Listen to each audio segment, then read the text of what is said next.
Have you ever looked at someone and decided you know their whole story? Judged their strength by their size, their worth by their appearance? We all do it. It's a shortcut our minds take. But sometimes, that shortcut leads us off a cliff, and we are left staring up from the bottom at a truth we were too blind to see. This is a story about one of those moments. It begins on the sun-scorched earth of Fort Griffin, a place where weakness is ground into dust and scattered by the wind. It was here, among a sea of broad shoulders and hardened jaws, that a new batch of recruits stood, their futures uncertain, their bodies aching, their spirits about to be tested. And among them was a figure so out of place she seemed almost like a mirage, a trick of the heat rising from the asphalt. Her name was Anya Sharma. She stood barely 5 feet tall, her frame slender, almost delicate, lost inside the baggy green fatigues that seemed to swallow her whole. The other recruits, men and women built like brick walls and tempered steel, loomed over her like ancient redwoods over a sapling. From the very first day, she became a target, a focal point for all the nervous energy and brutal posturing that fills a place like this. The whispers followed her like a shadow. Did you see her? I think a stiff breeze could knock her over. Command must be getting desperate, she'll be gone in a week. Crying for her mommy, the ringleader of this casual cruelty was a man named Corporal Evans. Evans was everything Anya was not. He was a mountain of a man, with a booming voice and a swagger that announced his arrogance long before he entered a room. He saw the world in simple terms, the strong and the weak, the predators and the prey. And in his eyes, Anya Sharma was firmly, irrevocably, prey. He and his cronies made her life a quiet hell. They would accidentally knock her tray in the mess hall, sending her meager portion of food scattering across the floor. During formation, they would mutter just loud enough for her to hear, nicknaming her Tiny and Scarecrow. Anya never reacted. She never snapped back, never complained, never shed a tear in front of them. She simply squared her small shoulders, cleaned up the mess, and met every taunt with a profound and unsettling silence. Her eyes, a deep, thoughtful brown, held a story no one cared to read. They saw only the cover, small, quiet, weak. They had no idea of the firestorm of resolve that burned within her, a furnace forged in a life that had tried to break her 1,000 times before and failed every single time.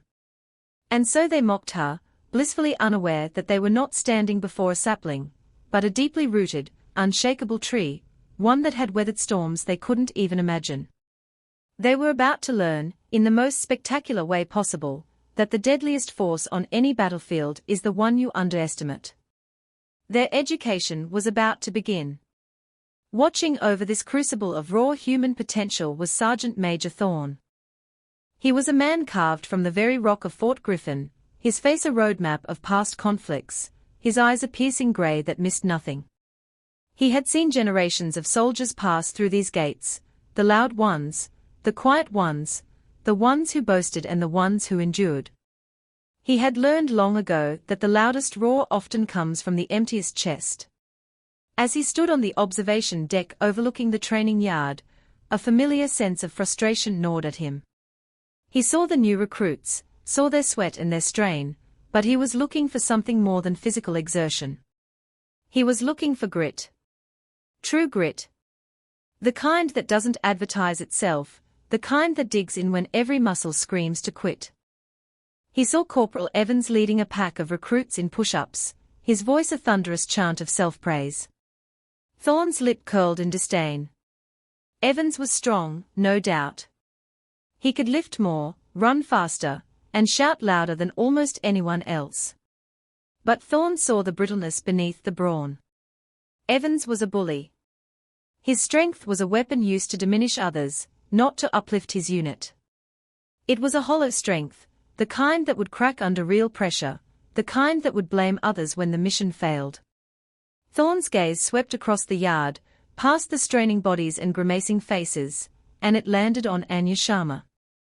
She was at the back of the formation, her small arms trembling under the strain of a prolonged plank. Her face was a mask of pure concentration, sweat beading on her brow and dripping onto the hot asphalt. She was struggling, that much was clear. But she wasn't quitting.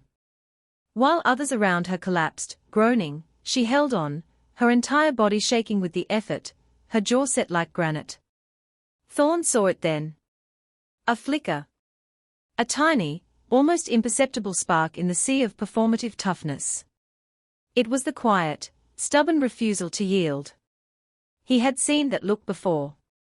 He'd seen it in the eyes of soldiers pinned down by enemy fire, in the faces of medics working tirelessly in the dark, in the quiet determination of men and women who held the line when all seemed lost.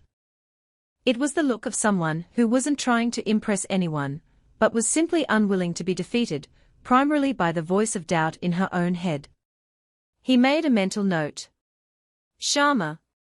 He didn't know her story, but he knew that look. While Evans and his crew saw a weak link, a joke, Thorne saw a question mark. An anomaly. And in his long and storied career, Sergeant Major Thorne had learned that anomalies were the most interesting things on a battlefield. They were the wild cards, the unexpected assets, the hidden weapons that could turn the tide. He would keep watching her. The others could have their easy assumptions and their cruel jokes. He would reserve his judgment. He would wait for the one place where truth could not be hidden, where bravado melted away, and only character remained, the obstacle course. They called it the Crucible, and it had a way of revealing everything. Anya Sharma did not come to Fort Griffin to prove anyone wrong. She came to prove something to herself. Her silence in the face of mockery was not weakness, it was focus. She carried her past not as a burden, but as armor. She grew up in a small, cramped house with 3 older brothers, each one bigger, louder, and more competitive than the last. From the moment she could walk, her life was a constant struggle to keep up. They were not malicious, but they were relentless. Their games were rough, their challenges unforgiving. When they climbed trees, she learned to find the smaller, overlooked branches they couldn't use. When they raced, she learned to pace herself, to conserve her energy while they burned out in a blaze of youthful arrogance. When they wrestled, she learned leverage and balance, using their own weight against them. Her childhood was an unofficial, decade-long boot camp in the art of overcoming disadvantages. She learned that brute force was a clumsy tool, and that ingenuity, endurance, and an unshakable will were the sharpest weapons in anyone's arsenal. But the true forging of her spirit came later. Her father, a man she adored, had been a decorated soldier. He never spoke of medals or glory. He spoke of duty, of the person next to you, of the quiet promise you make to see them home safely. He taught her that strength wasn't about the size of your muscles, but the size of your heart and the depth of your commitment. When he passed away after a long illness, leaving a void in her life as vast as the sky, Anya felt adrift. In his memory, she found her purpose. Joining the service wasn't just a career choice, it was a pilgrimage. It was a way to honor the values he had instilled in her, to walk the path he had walked, and to see if she was made of the same resilient material. She knew what people would see when she arrived. She had been underestimated her entire life. She was used to being invisible, to being dismissed. But she carried her father's words with her like a shield. Let them underestimate you, he used to say with a twinkle in his eye. It's the greatest tactical advantage you will ever have, so when Evans and his friends jeered, their words were nothing more than static. They were judging the cover of a book they couldn't even begin to comprehend. They saw a small woman. They didn't see the girl who learned to outsmart boys twice her size. They didn't see the daughter who absorbed lessons of quiet courage at her father's knee. They didn't see the young woman who had promised a dying hero that she would live a life of purpose and strength. They saw her as the weakest. In reality, she was the only one there who had been training for this her entire life. Every condescending smirk, every whispered insult, only served to sharpen her focus, to fuel the quiet furnace that burned inside her. She wasn't there to compete with them. She was there to compete with the ghost of her own self-doubt, and to fulfill a promise made to the man who believed in her more than anyone else. The first true test came during a grueling 10-mile ruck march under the unforgiving glare of the midday sun. Each recruit was saddled with a 60-pound pack, a weight designed to test the limits of their endurance. For men like Evans, it was a chance to show off. He hoisted his pack with a theatrical grunt, a smirk plastered on his face as he looked over at Anya, who seemed to disappear beneath the sheer bulk of her gear. "Try not to get lost back there, Scarecrow," he boomed, earning a round of snickers from his followers. The march began, and Evans immediately set a punishing pace at the front of the platoon, turning the exercise into a personal race. His long legs devoured the dusty track, and his group struggled to keep up, their breathing already growing ragged. Anya, however, started at the back. She didn't try to match their explosive start. She settled into a steady, rhythmic pace, her steps measured, her breathing controlled. She remembered her father's lessons about long journeys. "It's not a sprint, Anya. It's a rhythm. Find your rhythm and the miles will fall away." For the first few miles, she was dead last. The gap between her and the main group widened, and the mocking comments drifted back on the hot wind. "Told you she wouldn't make it. She's probably already quit."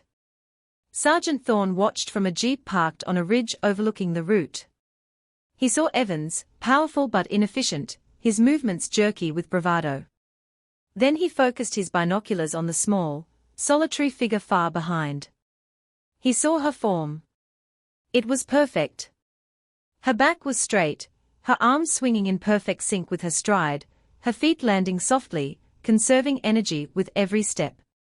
She was a picture of efficiency. Around mile 6, things began to change.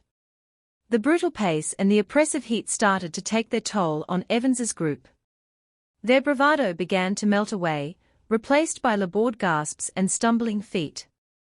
One by one, they started to drop back. And as they did, they were met with a steady, relentless sight: Anya Sharma, her pace unchanged, her expression still a mask of calm focus, closing the distance. She didn't gloat as she passed them. She didn't even look at them. She just kept moving, a small engine of pure will. She passed the first straggler, then the second. By mile 8, she had overtaken the bulk of the platoon, her rhythmic steps a quiet metronome of endurance. Evans, who had started to falter, heard the soft crunch of boots approaching from behind. He turned, his face red and streaming with sweat, and saw her. Disbelief warred with humiliation on his face. He tried to pick up his pace, but his legs were heavy, his lungs on fire. Anya passed him without a word, her eyes fixed on the horizon. She wasn't the first to finish, but she was in the top 10, crossing the line not with a collapse of exhaustion, but with a steady, controlled stride.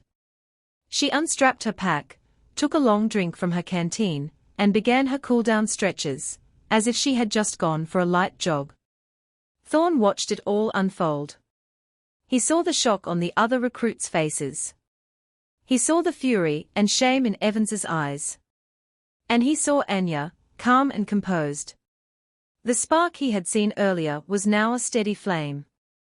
She hadn't won the race, but she had made a statement far more powerful.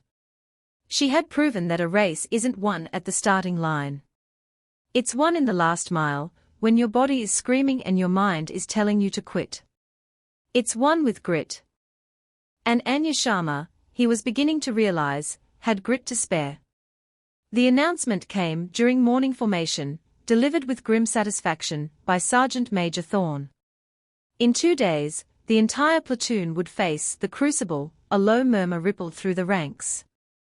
The obstacle course at Fort Griffin was the stuff of legend, a brutal, unforgiving gauntlet of walls, ropes, mud, and pain designed to break not just the body, but the spirit. It was the ultimate separator of the contenders from the pretenders. As Thorne detailed the challenges, the 12-foot wall, the treacherous weaver, the energy-sapping cargo climb, all eyes inevitably drifted towards Anya Sharma. If a 60-pound pack on a flat road was a struggle, this seemed an impossibility. The whispers turned into open jeers. Corporal Evans, his ego still bruised from the ruck march, saw his chance for redemption. He stepped forward, his voice dripping with mock concern. "Sergeant Major, with all due respect, is it really safe to have everyone attempt this? Some of us are not built for this kind of challenge." His eyes were locked on Anya, a cruel smirk playing on his lips. Thorne's gaze was like ice. "Every recruit will run the course, Corporal. This is not a summer camp. There are no exceptions. Are we clear?" "Crystal, Sergeant Major," Evans replied, though his smirk didn't fade. He turned to his friends, his voice a stage whisper that carried across the yard. "I'll bet anyone $50 she doesn't even make it over the first wall. Any takers?" A few of his cronies chuckled and eagerly agreed. The challenge hung in the air, a public declaration of her impending failure. It was a calculated act of humiliation, designed to break her before she even began. Anya stood perfectly still, her face betraying no emotion. She didn't look at Evans. She didn't look at the faces staring at her, a mixture of pity, amusement, and doubt. Her gaze was fixed on the distant, menacing silhouette of the course itself. In their minds, her fate was already sealed. They saw her small frame and imagined it failing, falling, quitting. They were playing a movie in their heads where she was the victim. But in Anya's mind, a different movie was playing. She saw the wall not as a barrier, but as a puzzle of angles and momentum. She saw the ropes not as a test of upper body strength, but of technique and rhythm.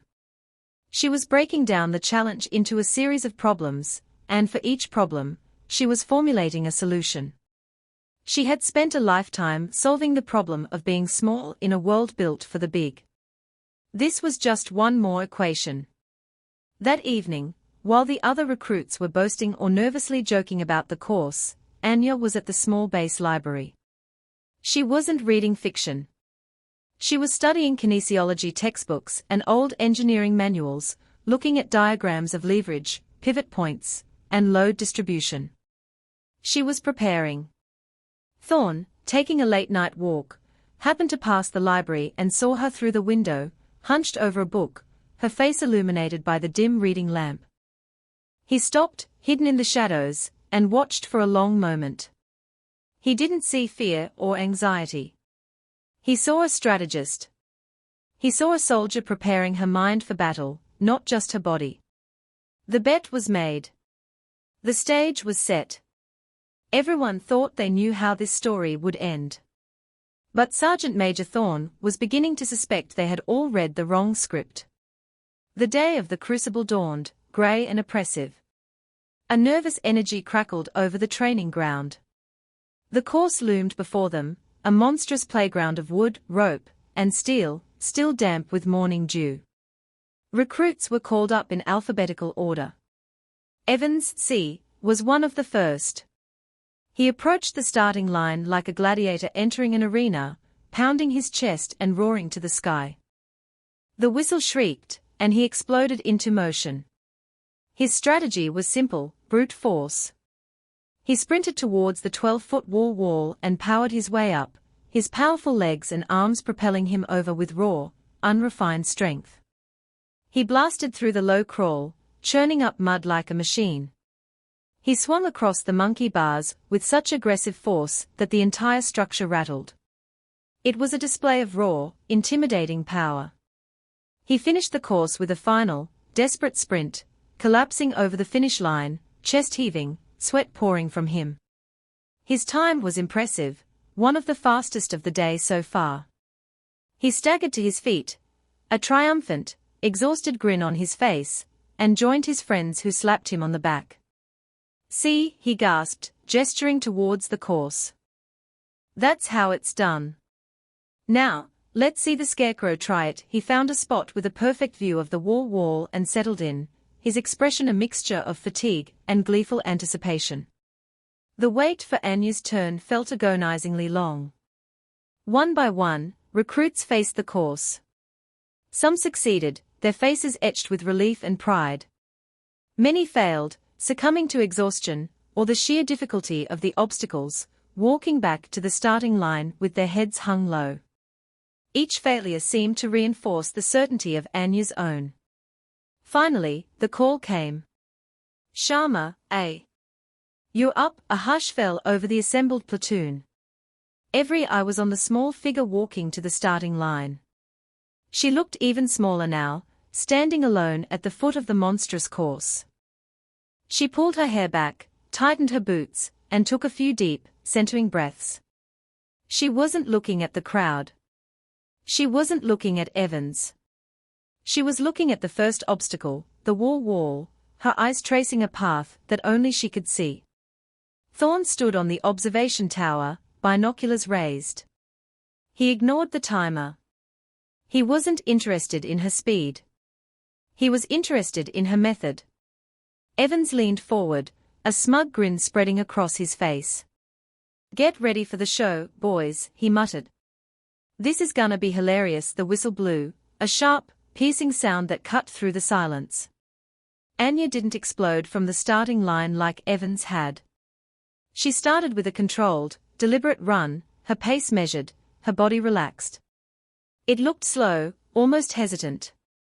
The first snickers started to ripple through the crowd. "She's scared," someone whispered. "She's going to back out," but she wasn't scared. She was calculating. Anya reached the base of the wall. It towered over her, a sheer, intimidating face of splintered wood. For a moment, she just stood there, her hand resting on its rough surface. Evans let out a loud, mocking laugh. "See? She can't even start." But Anya wasn't hesitating. She was confirming.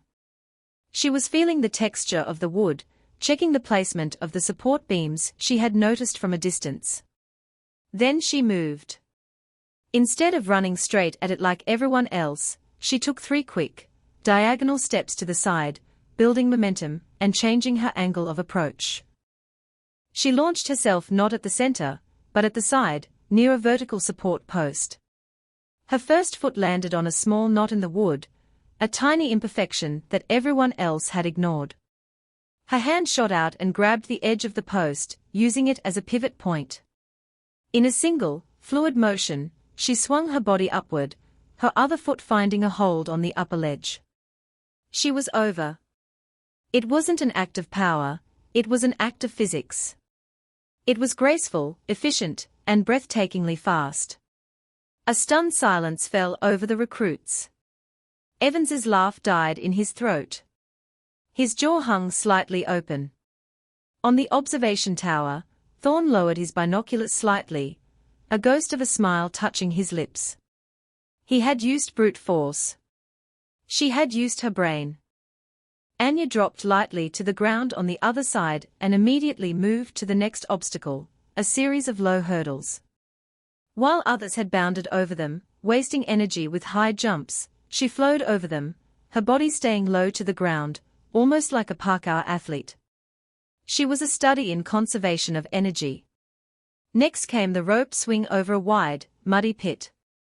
The bigger recruits had relied on upper body strength, pulling themselves hand over hand to gain momentum. Anya took a different approach. She took the rope and ran back with it, creating a longer arc. She swung out, but instead of pulling, she used her entire body as a pendulum, tucking her knees to her chest at the apex of the swing to propel herself even further. She landed perfectly on the other side, her boots barely sinking into the soft dirt, while others had stumbled and fallen. The murmurs in the crowd grew louder, changing from skepticism to awe. "Did you see that? How did she do that?" Evans was no longer smiling. His face was a mask of confusion, as if the world had suddenly stopped making sense. He was watching a masterclass in efficiency, and it was making his own performance look clumsy and amateurish by comparison. Anya moved to the weaver, a treacherous obstacle that required recruits to weave their bodies over and under a series of logs. It was a notorious energy drainer. Evans had muscled through it, his face contorted with effort. Anya moved through it with a serpentine grace, using her smaller frame to her advantage, twisting and flowing through the gaps with a speed that seemed impossible. She wasn't fighting the obstacle, she was dancing with it. The clock was ticking, but no one was looking at it anymore. They were all transfixed by the small woman who was not just completing the course, but dismantling it, solving it, and making it look easy. By the halfway point, it was clear something extraordinary was happening. A quick glance at the master timer by one of the training instructors sent a jolt through the command tent. Anya wasn't just posting a good time. She was on pace to shatter the record for the entire base, a record that had stood for 7 years, set by a legendary Special Forces operator. The news spread through the crowd like wildfire. The atmosphere transformed completely. The mockery was gone, replaced by a buzzing, electric excitement. They were no longer watching a recruit they had underestimated, they were witnessing a legend being born. Evan stood frozen, his face pale. His world was being turned upside down. His entire identity was built on the foundation of his physical superiority, the idea that might makes right, that bigger is always better. And now, he was watching a woman half his size systematically demolish not just his time, but the very principles he lived by. It was more than just a race, it was a refutation of his entire worldview. He watched as Anya approached the final and most feared obstacle, the cargo climb. It was a 50-foot cargo net stretched at a steep angle, a final, brutal test of strength and will after the body had already been pushed to its limit. Many of the strongest recruits had struggled here, their arms burning, their grip failing. Evans himself had nearly stalled, his ascent a slow, agonizing crawl. Anya reached the base of the net and didn't pause. She began to climb, but not in the conventional way. Instead of climbing straight up, using only her arms, she turned her body sideways.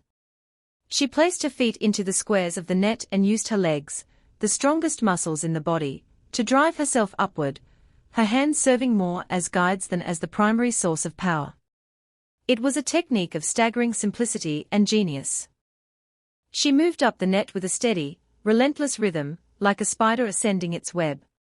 The crowd was roaring now, a wave of sound that washed over the training ground. They were all on their feet, shouting her name. Go, Sharma! Go! It was a chorus of converts, a testament of their transformed perception. She reached the top, swung her leg over, and began the descent down the other side with the same controlled, efficient technique. She was in the final stretch, a 100-yard sprint to the finish line. Her face was set in a mask of determination, but there was no sign of the staggering exhaustion that had crippled the others. Her conserved energy was now paying off, allowing her to finish with a strength that seemed to defy logic. Sergeant Major Thorne watched her final sprint, his face unreadable, but his grey eyes burned with a fierce pride. He wasn't just seeing a recruit break a record. He was seeing the vindication of a philosophy. He was seeing proof that courage, intelligence, and spirit were the true measures of a soldier, a truth he had tried to impart for years. Anya Sharma wasn't just running an obstacle course. She was teaching a lesson that no classroom lecture could ever convey. Anya crossed the finish line. For a single, breathless moment, the world seemed to hold its breath. The roaring of the crowd stopped, the wind died down, and an absolute, profound silence descended upon Fort Griffin. It was the kind of silence that follows a lightning strike, when everyone is waiting for the thunder. Then the official timer's voice boomed over the loudspeaker, cracking with disbelief. Time, 2 minutes, 17 seconds. That is a new base record, the thunder arrived. The entire platoon erupted in a single, deafening cheer. It wasn't just polite applause, it was a spontaneous, joyous explosion of respect and admiration. They swarmed her, lifting her onto their shoulders, their hands patting her back, their faces alight with wonder. The woman they had called tiny and scarecrow was now a giant, a hero. Through the sea of celebrating recruits, Anya's eyes met those of Corporal Evans. He was standing alone, his fists clenched at his sides, his face a complex mixture of shock, shame, and something else, a flicker of dawning respect. His world had been broken, but in its place, something new and better might have a chance to grow. He had been defeated not by strength, but by brilliance. He had been humbled not by an opponent, but by his own prejudice. Sergeant Major Thorne let the celebration continue for a few moments before his voice cut through the noise with the authority of a rifle shot. "All right, that's enough. Settle down." The crowd parted as he walked through, his boots crunching on the gravel. He didn't smile. His face was as stern as ever. He walked directly to Anya, who was now back on her feet, looking overwhelmed by the attention. He stopped in front of her, the towering, grizzled veteran and the small, quiet recruit. He looked her right in the eye. The entire platoon held its breath, waiting for his verdict. "Sharma," he said, his voice low and clear. "I have seen thousands of soldiers run this course. I've seen men twice your size fail on the first wall. I've seen champions quit at the halfway mark." He paused, letting the weight of his words sink in. "They all tried to conquer the course. You were the first one I've ever seen who understood it. You didn't fight it. You outthought it. Strength has many forms, and you just taught every single person here a lesson they will never forget." He then turned to face the entire platoon, his voice rising to a commanding roar. "Let this be a reminder to all of you. The enemy will not always look like you expect. The greatest weapon is not the one in your hands, it is the one between your ears. And the greatest strength is not in your arms, but in your will." Dismissed? With that, he gave Anya a single, sharp nod, a gesture of profound respect that was worth more than any medal, and strode away. The recruits slowly dispersed, but the energy on the field had changed forever. They walked away quieter, more thoughtful. Anya Sharma was no longer an outcast. She was an example. A legend. She had arrived at Fort Griffin as a whisper, and now, her name was thunder. So, what is the lesson in Anya Sharma's story? It's a simple one, but one we seem to forget over and over again. We are so quick to build boxes for people, to label them based on what we see on the surface. We see a small woman and assume she is weak. We see a quiet person and assume they are timid. We see someone different, and we assume they are less. We build our world on these flimsy assumptions, and in doing so, we miss the brilliance that is hiding in plain sight all around us. Anya's true victory was not breaking a record. Her victory was in shattering the perceptions of everyone around her. She forced them to look past the cover and read the pages within.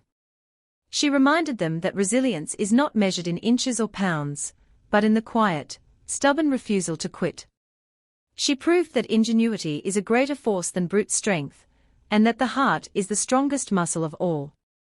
Her story changed the culture of that platoon.